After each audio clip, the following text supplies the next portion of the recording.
Big plays, which kept them moving, kept them in the game. Do you all leave there feeling with a little bit of a mixed bag? You made some good plays, got them off the field on third down, but those big plays, you don't get to take them away either. How do you all leave feeling that way? Well, we knew, going back and looking at it, if we eliminate those plays, about 220 yards passing, and they all counted for touchdowns. You take those away, I mean, it's a pretty good day defensively.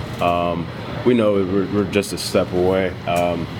You take away those 3 plays, I mean, we look pretty sharp. So we're going to go back and eliminate big plays and be ready for Maryland. Darron, was it a case where they tried to negate the front 7 by having him get the ball out as quickly as he could, and then it turned into 11 on 4 at that point? I mean, just talk about what they were able to do, and did they really take full advantage of that? Well, the quarterback had a really quick release, and we saw that, and he was really taking our pass rush out of the picture, and they were taking short routes. So the short routes, they were able to nickel and dime us, and then they hit the big plays. I really think, we were able to eliminate those big plays and giving them a lot of time in the pocket. We would have had a much more successful night, and it would have been a completely different ball game. How do you do that, eliminate the big plays? Well, partially communication. 2 of those touchdowns were communication issues.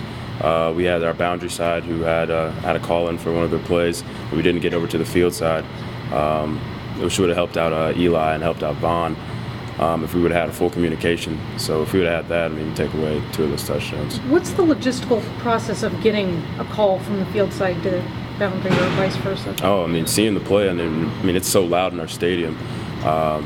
It's really hard. We're not going to be able to just say it from across the field. We had to give hand signals, and we didn't do that. And so we took that upon ourselves as players. Like, we have to over-communicate from here on out to avoid big plays. Is that the middle linebacker's responsibility? Or who? Oh, it's everybody's responsibility. Everybody except the D-line. What do you think you guys are in for at Maryland? It's their first ever Big Ten home game. They're coming off a big win over Indiana, who had just beat Missouri. Sounds like they're a quality team, and just what do you guys expect to be walking into there on Saturday? Oh, man, it's the first time we're playing Maryland. They're going to be wound up, and because they get to play Ohio State. But, we know they have some playmakers on there. They put a lot of points up on Indiana last week. So we really have to be on our toes and eliminate big plays and execute our game plan.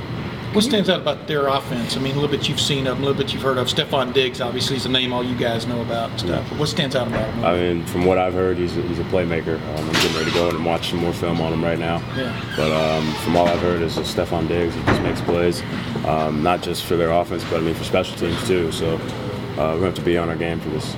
Darron, you know JT, part of your recruiting class and everything. A lot of guys are talking about you talk about how loud it gets. Yeah. In your stadium, and I'm sure it's getting loud, and their fans are screaming at you guys.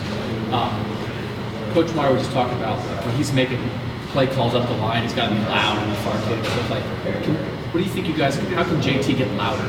You guys know JT. Is it in his personality to be like yelling and what can JT Barrett do to be loud? For JT, honestly, I don't know. That's on the offensive side of the ball. But is it his personality? His personality.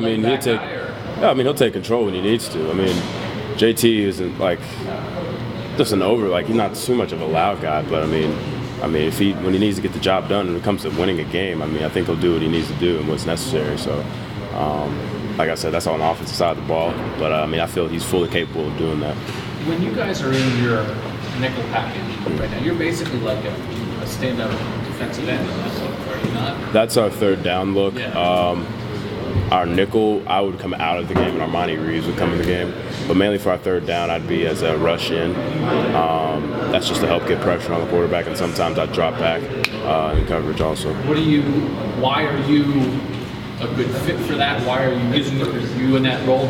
I love it. I guess third down is money down for us, and I guess our coaches feel comfortable with me because I'm versatile and be able to pass rush and also drop back in coverage.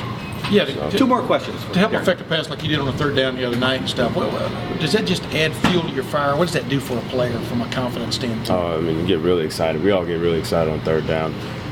Mainly I'm on the side with Joey. Yeah. And that's fun as it is because it's Joey Bosa. But, it's fun to really to go get pressure on the quarterback and try to get a sack.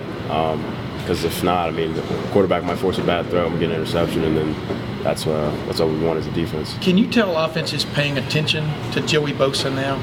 Oh, I mean, And how does that I would manifest hope. itself? I would honestly hope they would. Yeah. I think they'd be foolish not to.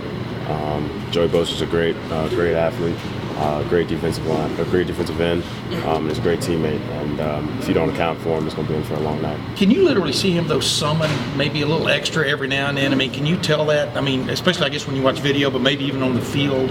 Oh, I mean, when he got into the quarterback's grill the other night and forced a fumble. I mean, and obviously he helped you out with your first touchdown. Right. I mean, Joey's just being Joey. I mean, he gave the tackle a really good move and got in and hit the quarterback. He was just doing his job. Yeah. And the coaches will, help put him in better positions to get him one-on-one matchups, and good luck with that. So. All right, thanks, Darron. Thank you, Darren.